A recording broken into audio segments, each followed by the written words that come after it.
it. You guys got good looks, just the shots didn't fall, especially late, like you mentioned. Just I know the shot making isn't a variable you can control, but just what are you telling the guys as those shots aren't falling, especially late? Just what I told you guys. I told them after the game.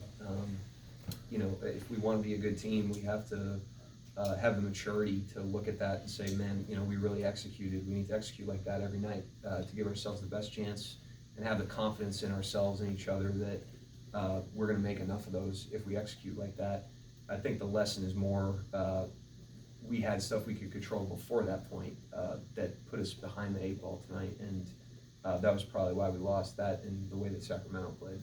Yeah, and you start Bertans in the fourth, and you take Dub, I think, shortly out after that. Just what were you looking for out of that group that started the quarter, and just what were you looking for in those changes you made?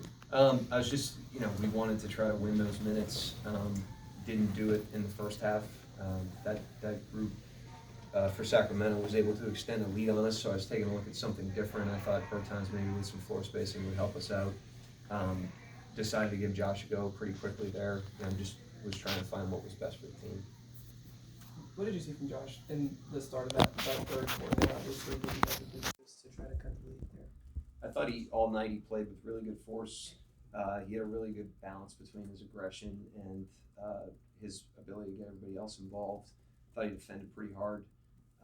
And I think, he's obviously struggled to this point, and I thought that the work he's put in over like the last week to 10 days in particular has been really good, and that's been encouraging because when you're struggling, you won't work through the struggles. Things don't just turn on their own. You've got to make them turn, and he's worked really hard the last week, whether it's film, whether it's his workouts, whether it's 5-on-5 in practice. We've had a lot of practice time, and I think he's maximized that, and he came into the game very sharp and was sharp the other night in Utah too. So, he should be proud of how he's worked.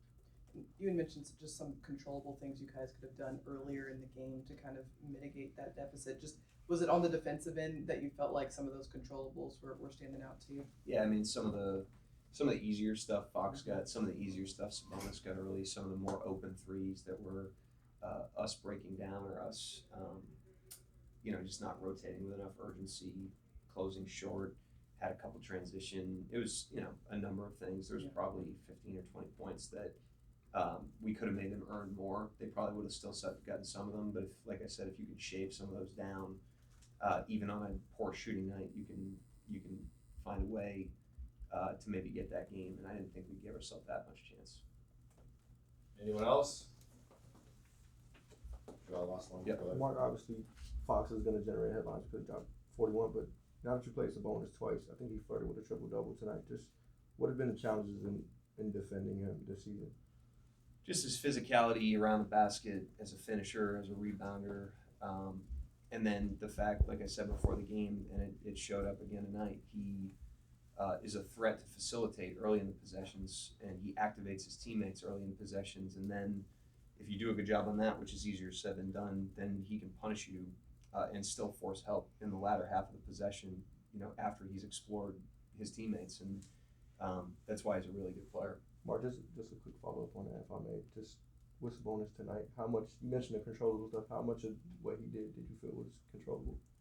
I thought there were some, especially on some of his roles, where we're committed to the ball because their guards are good, and we need earlier help, from our shell on him. I thought there was 3 or 4 plays like that in the first half in particular that were very, very controllable. Top line game plan stuff that we were just late to.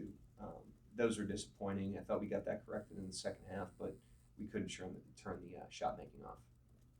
Thank you, Coach. Yep, thank you. Thanks, Coach.